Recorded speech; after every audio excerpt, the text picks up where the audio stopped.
Euro NCAP zadnjih 25 let neodvisno preizkuša varnost avtomobilov. Poleg preizkusov konstrukcijske odpornosti na trke oziroma pasivne varnosti avtomobilov ob nesrečah, ta organizacija preizkuša in ocenjuje tudi tehnologije, ki lahko s svojim delovanjem poskrbijo, da do nesreč sploh ne pride. Tokrat bomo preverili prav slednje. Preverili bomo, kaj pomeni, če je določen avto na tem področju ocenjen z oceno Very Good, torej da so njegovi asistenčni sistemi zelo dobri. To je trenutno eden najbolj varnih avtomobilov na svetu. Nissan Qashqai je po podatkih Euro NCAP-a v priljubljenem in širokem segmentu majhnih terencev po varnosti celo na prvem mestu. In njegovo najmočnejše področje so prav asistenčni sistemi.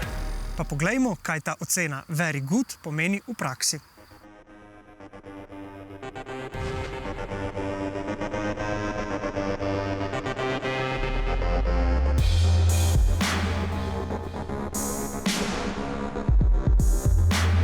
Takšen Qashqai je opremljen s senzorji in kamerami, ki mu služijo kot njegova čutila, s katerimi zaznava okolico.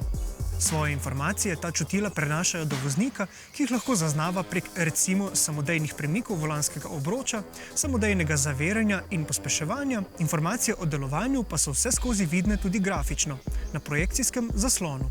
Pri avtocestni vožnji nam tako pomaga prediktivni tempomat, ki enakomerno drži izbrano razdaljo do pred nami vozečega avtomobila. Za nameček pa sistem Lane Centering vselej samodejno drži vozilo na sredini voznega pasu. Very Good sistem v Qashqaiu deluje tako suvereno, da lahko avto praktično samostojno odpelje tudi tiste bolj kompleksne avtocestne odseke, recimo ovinkast višnjegorski klanec na dolenjski avtocesti. In ker je ta volanski obroč kapacitiven, od voznika zahteva le malo povratne informacije. Le roki moramo imeti na volanu, da sistem ve, da smo še tukaj.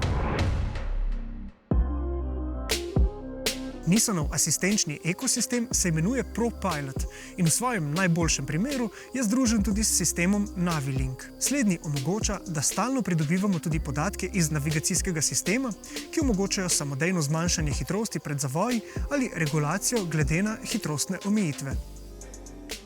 Glavni del ocene Euro NCAP pa je seveda delovanje sistema v zahtevnih, kritičnih situacijah. Naprimer takrat, ko se nenadno približamo počasneje vozečemu avtomobilu, pa takemu, ki nam je prečkal pot strani in še vozilu spredaj, ki je nenadoma zapeljal na drug vozni pas ter pri tem razkril še en avtomobil pred seboj. Pomembno je tudi, da pomoč ostane aktivna, ko se avtomobil povsem ustavi. Ob testih novih avtomobilov kar pogosto opažamo, da asistenčni sistem ob voznikovem posredovanju kar nekako izgubi rdečo nit. Lahko izpiše kakšno opozorilo ali pa preprosto obupa. In zato je še posebej pomembno, da asistenčni sistem v Qashqaiu na vozniško reakcijo ne odreagira panično, ampak nekako v okviru svojih zmožnosti nadaljuje z asistenco.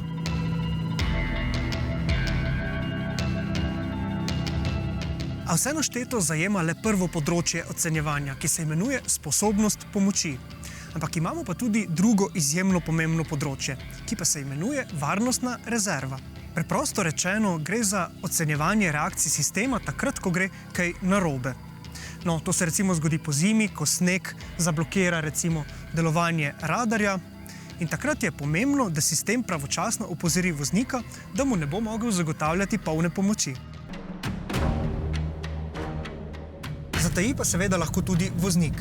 V primeru, da bi ta izgubil zavest ali pa da bi recimo preprosto zaspal za volanom, ga sistem skuša predramiti z zvočnimi opozorili in pa nekakšnim tapkajočim zaviranjem. No, če tudi v tem primeru sistem ne bi zaznal povratne reakcije, sproži postopek samodejnega ustavljanja. To pomeni, da se vozilo samodejno zaustavi na voznem pasu in vklopi varnostne utripalke.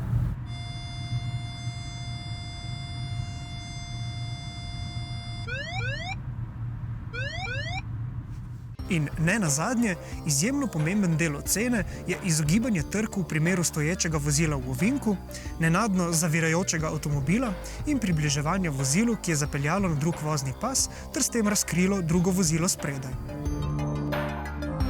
Tako je tehnologija lahko vozniku v pomoč in oporo, takrat, ko je ta najbolj obremenjen.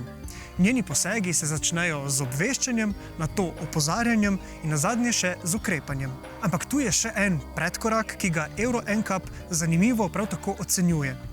In to je jasnost informacij za kupce o delovanju asistenčnih sistemov. Ampak mi dodajamo še en korak, še prej, ko govorimo o varnosti. In to je ozaveščanje.